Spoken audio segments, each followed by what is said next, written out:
Well, hey all, I'm Edmund, And I'm Heather. and this is All Positive Reviews.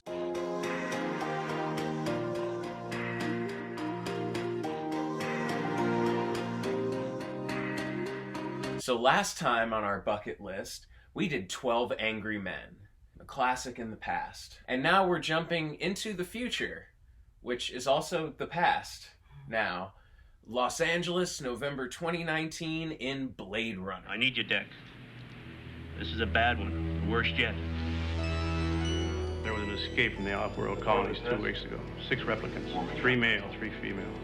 They slaughtered 20... A Blade Runner's job is to hunt down replicants. Manufactured humans you can't tell from the real thing.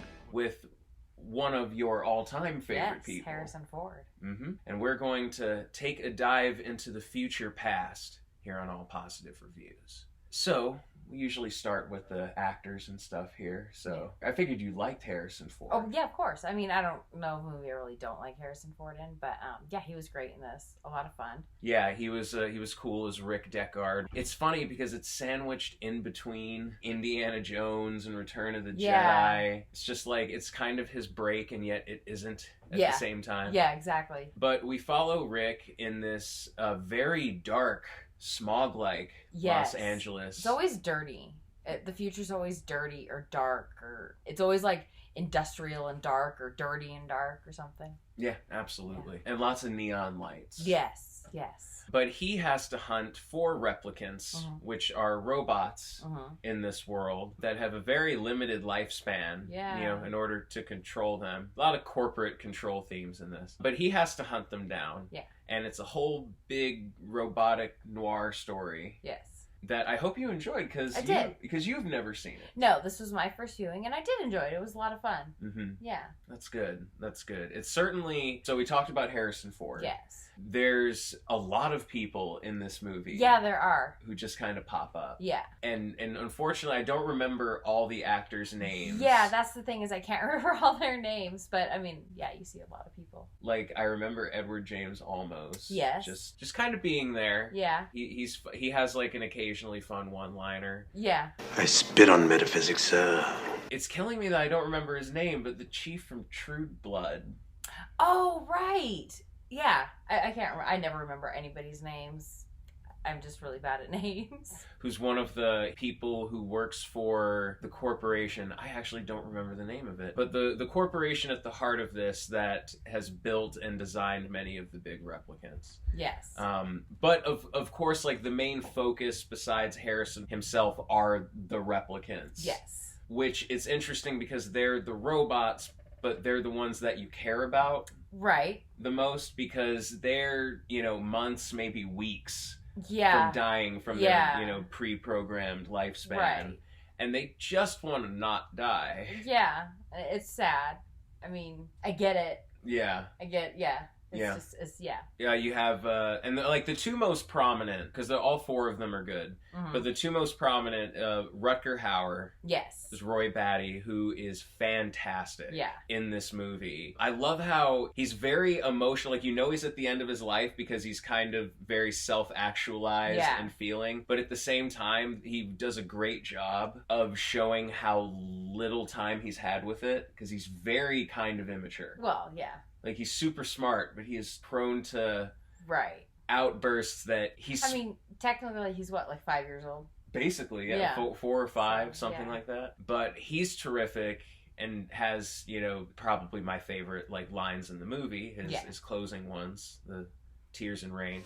All those moments will be lost in time.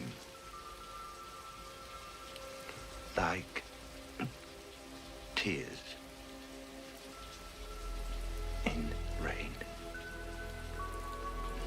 But also, like, early Daryl Hannah. Yes. Like, early Daryl Hannah. Yeah. Who's the other one? You don't... Like, you feel bad for the replicants in some capacity. Yeah. For all of them. With her, you don't necessarily, but you enjoy watching her on screen. She's very fun. And very smart. Yes. And does a lot of flips and cartwheels. Yeah. in this movie. Yeah. Pre-Black Widow. Mm-hmm. Pre-Black Widow. I wonder if that was an inspiration. Oh yeah, huh? For that. I think, though, at least for me, and we'll see, and I don't know how you feel, but I think the real star of this movie is how it looks. Oh yeah, it's very pretty, very interesting. Like, it's crazy to think that was 1982, so 38 years ago, and it still looks that good, that crisp, like all the crazy neo-noir, neon-lit art direction, and the visual effects of all the ships and the replicants themselves, like, it still holds up. Yeah. And to think, like, so many, like, everything from Tim Burton's Gotham... Yeah. To, like, The Crow, you can see just kind of echoes of it. No, it's true. I can see it a lot now, because, I mean, I've seen those movies, so now seeing this one, I can see where it kind of picked up on pieces. Yeah. Did you think Ridley Scott did a good job with directing this? And putting it together? Very much so. Very, very good directing, and I enjoyed the ride. Yeah, coming off hot on the heels of Alien. Yeah. As well. Yeah. We'll get to that on the future of the bucket list. The other thing, like, the score is cool. Vangelis, it's like this really weird, like, ethereal, just, like, dreamy sort of in the background. You're like, wow, there's robots and people killing each other. Yeah. It's just like, whoa. Yeah, right? Transcend. And in that regard, the last thing I can say is it's a very philosophical movie. Yes. And it is one of those ones, like, in terms of it being still constantly talked about, to the point they had that sequel just a couple years ago. But it really does do a good job. Like, even though personally, I think, the ending is pretty crisp and clear. Yeah. It seemed like it to me. However, I think I knew a few things before I went into it because, this is a movie from a long time ago. Mm-hmm. But to me, it seemed very clear from the beginning. Yes. Who was what and what was what. Yeah, I think so too. And to clarify for everyone, since there's multiple cuts. Oh, yes. There's so many cuts. Right. We watched the final cut, the actual final cut that Ridley Scott approved of. So no narration, and they definitely drop a lot more hints to try to make it more ambiguous of, the origami unicorn and the dream and such, which is all cool. It does make you question certain things. Right. They do a good job of laying out, at least for me, laying out one clear path of what it was, but also being like, but it could be. Right. But yeah, I'm glad you like this. Yeah, it was a lot of fun. Yep. The next one on All Positive Reviews will not be as much fun. Okay. It'll be a lot of dystopian violence. Oh, I know what it is. And B.F. Skinner behaviorist psychology and lots of Kubrick in A Clockwork Orange. So we'll be doing that one next time. That'll be fun, ?